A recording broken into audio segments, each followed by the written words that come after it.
Alright, so it's a beautiful summer day. I believe it is July 22nd. That's correct. It says it's 75 degrees on my car thermometer. The sky is mostly blue with a little bit of wispy clouds. People are driving all crazy. Today's a Tuesday. I really don't know what to talk about, so I'm kind of just going to describe how my life is for questions I think that my kids might ask in the future. Last night was the first night that my daughter slept in her own crib all night without us in the room. For a while, she was in the crib with us, and for the majority of her life, she slept right up next to my wife. I know, there's a lot of controversy around co-sleeping and all that, but she's fine.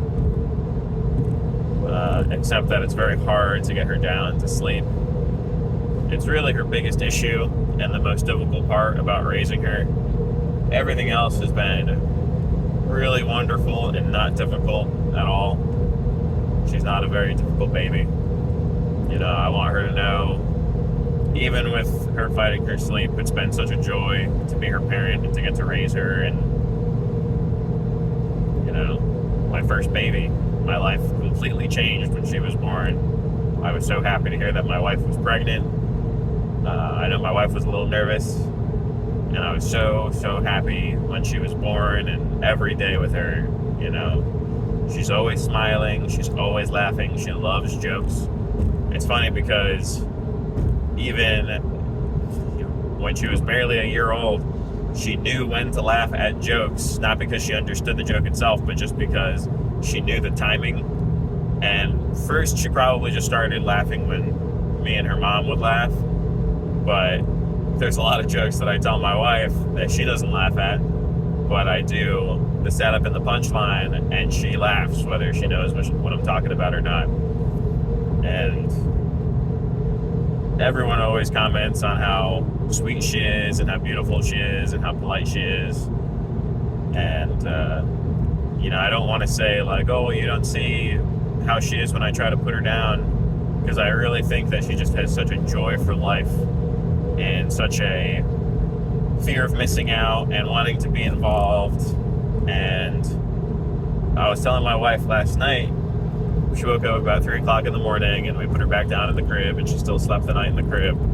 But she needs to be aware that there are times, especially in the middle of the night, where nothing is going on, when she would sleep in the bed with us, and now there's my son also.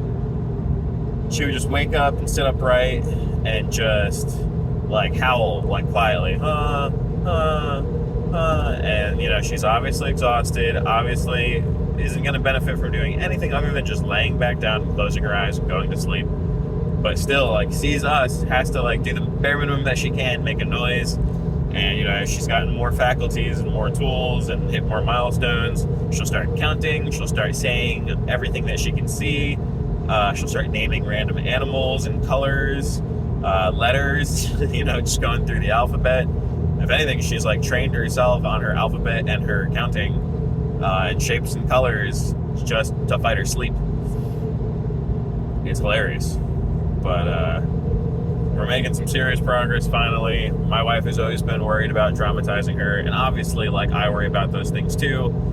It breaks my heart to hear her cry. But I think another thing to know is that most kids crying is actually anger. It's not pain, physical pain or suffering, or emotional despair, spiritual despair. That's what we are kind of signaled to think it sounds like, but it's really anger. They're no, how dare you keep me in this crib? How dare you walk out of the room? How dare you not hold my hand until I fall asleep?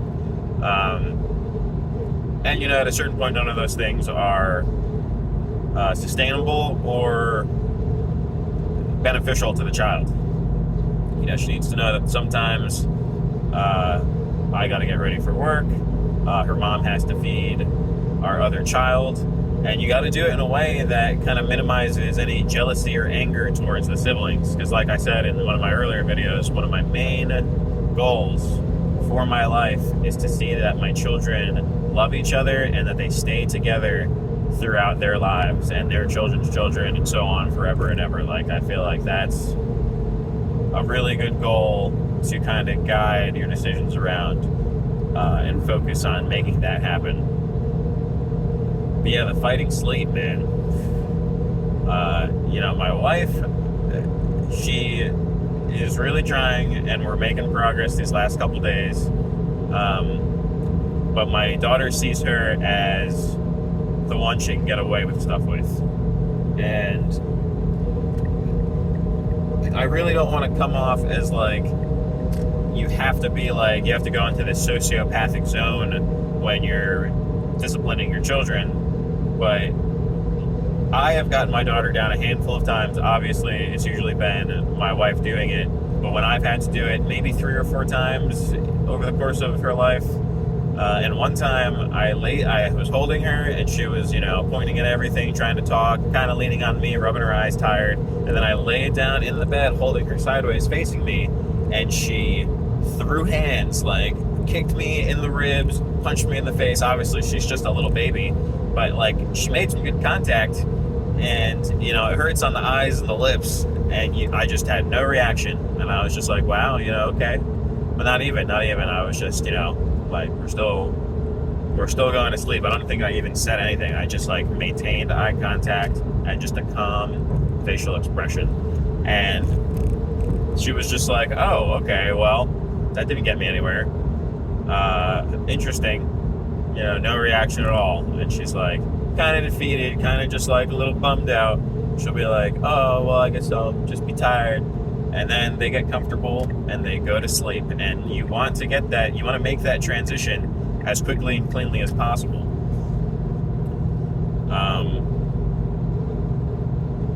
Yeah, that's just what's going on. That's like the main thing in my outside of work life right now.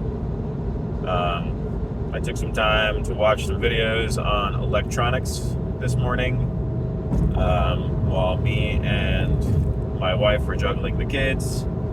There were some parts that I kind of retained and some that there was a lot going on and I just didn't pause the video or anything. I went and watered the garden very thoroughly today because we're not going to have rain for 3 days. Like yesterday, today, tomorrow, maybe not even until Friday. Today's Tuesday. So, yeah, the garden is looking really good. Today was very cool. Like I said, my thermometer's saying 76 now. But the weather, we're getting like kind of a cool period in the Ohio summer. I know the summer solstice is past. Usually August is like the hottest month. End of July, August. But yeah, this is like the middle of the summer almost, and I don't think the high is going to be above 80 except for one day, and I think it's even down into the 70s. It was like down to 77 recently, and it's going to be down in the 70s again, and then we'll probably get 1 or 2 spikes of ridiculous heat. I don't know, I'm just like rambling about the weather, which I've gotten very into as I've gotten older. And I don't know, it'll be funny if we're watching this in 20 years and I'm still on that weather, So, like, yeah, I'm much more interested in the weather than the news or any kind of movies or celebrities. Me and your mom don't really watch a lot of TV or movies. I think she showed you My Neighbor Totoro, the Studio Ghibli movie, yesterday while I was at work. And, between all of her fighting sleep. So that's nice. I don't think I've ever seen that one. I know the other day you watched Ponyo, which I think we've watched before when you were a little baby.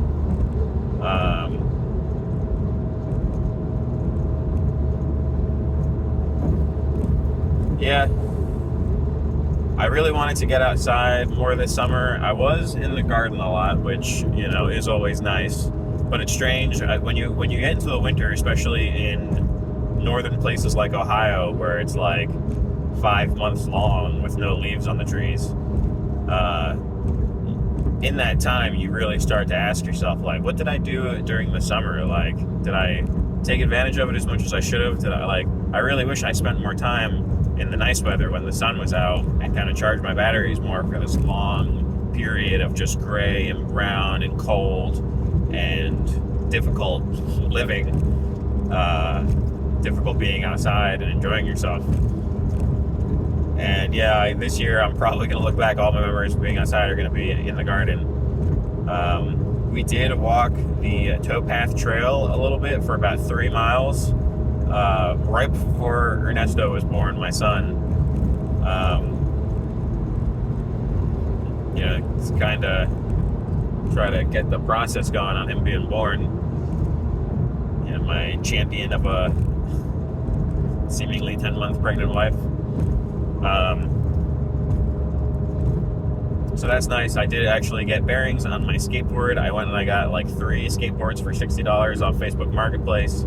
Put some new bearings on one of them, some nice ones. And I kind of took it up and down the road in front of the house a little bit, but not much more than that. It's not really a tricking board. It's more just like a small long board.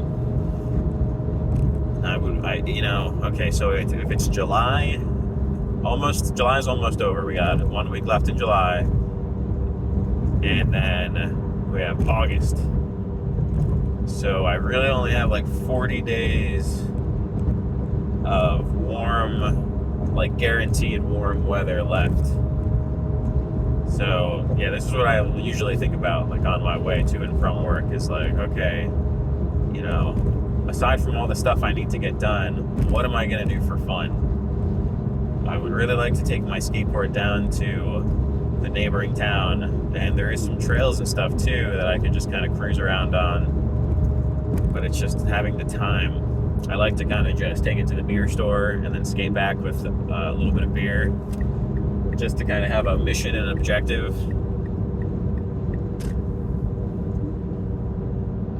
I actually did that right after I asked out my wife for the first time.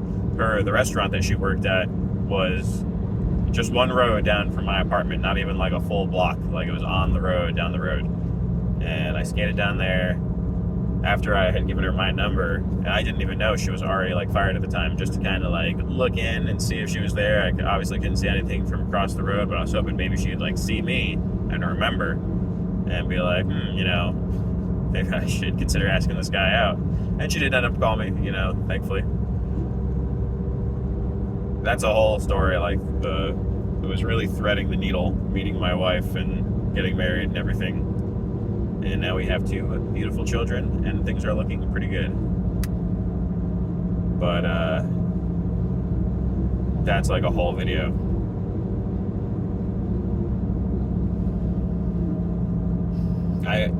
As I've gotten older, I've really shifted into thinking in line with nature and the seasons, the weather. I'm like a weather fanatic, and I think in terms of like inches of rain for the garden, wind speed for like against the trellises that I have up. And here's a good bit of information. I feel like